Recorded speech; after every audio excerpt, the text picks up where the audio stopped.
Today we got a rare opportunity to visit King Long Factory and shoot the video of a powerful weapon against the epidemic: the negative pressure ambulance.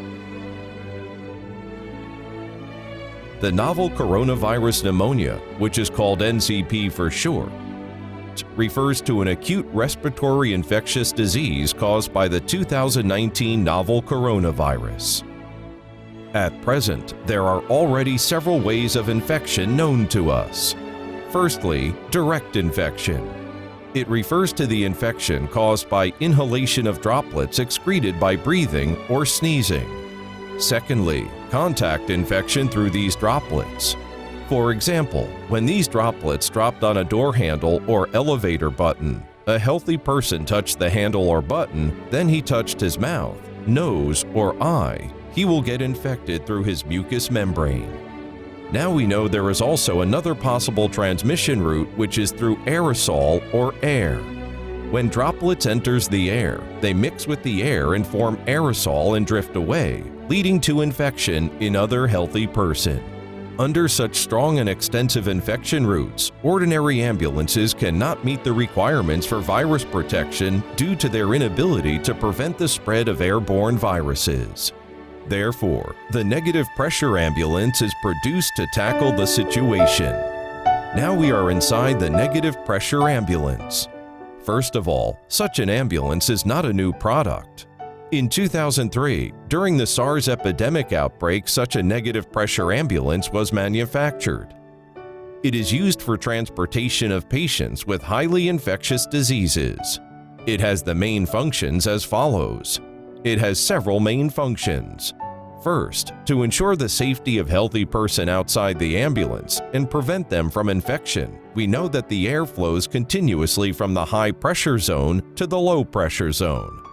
For example, if a person is smoking on a moving vehicle, when you open the window, you will find that the smoke is pushed out of the vehicle. That is because when the vehicle is moving, the air pressure near the vehicle is lower than inside the vehicle, which causes the smoke to spread outward. Imagine if the smoke is the droplets of a patient or the air containing highly infectious viruses, the environment outside the vehicle will be further polluted. There is a negative pressure equipment below my feet. After the ambulance door closes, the equipment will form a negative pressure space at pressure of around -10 Pascal to -38 Pascal inside the vehicle, which allows entry of external air only and prevents air from actively flowing out of the vehicle through gaps. The poisonous or polluted air in the vehicle will be pumped into the equipment for sterilizing and disinfecting. The equipment is provided with a filter with isolation rate of more than 99.9%. After purifying, the air is discharged out of the vehicle so as to guarantee the safety of people outside. The second function of the ambulance is to protect the safety of first aid personnel, including the driver, which raises a higher requirement on the air tightness of such a medical compartment. Look, this is a partition from the driver. It is entirely made of fiberglass, with a special coating applied to isolate air, including bacteria. Seamless welding is provided here with adhesive glue to seal all gaps so as to ensure the driver's safety.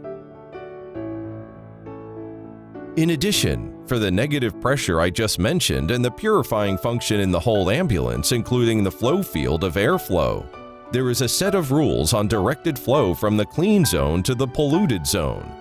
Then which areas are relatively clean?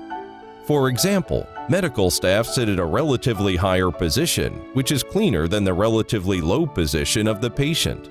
The patient's head is in the front of the medical compartment, while his feet are in the back, where the pollution level is not so high. After fresh air is sucked in by the air conditioning system, it will flow to the rear door along the roof and then flow downward from the patient's feet to his head. Thus, it is guaranteed that the final position of air, namely the patient's head, is with the highest pollution level. Air in this zone will be quickly sucked into the negative pressure generator and discharged after purification. Therefore, the risk of medical staff being infected in the ambulance is reduced.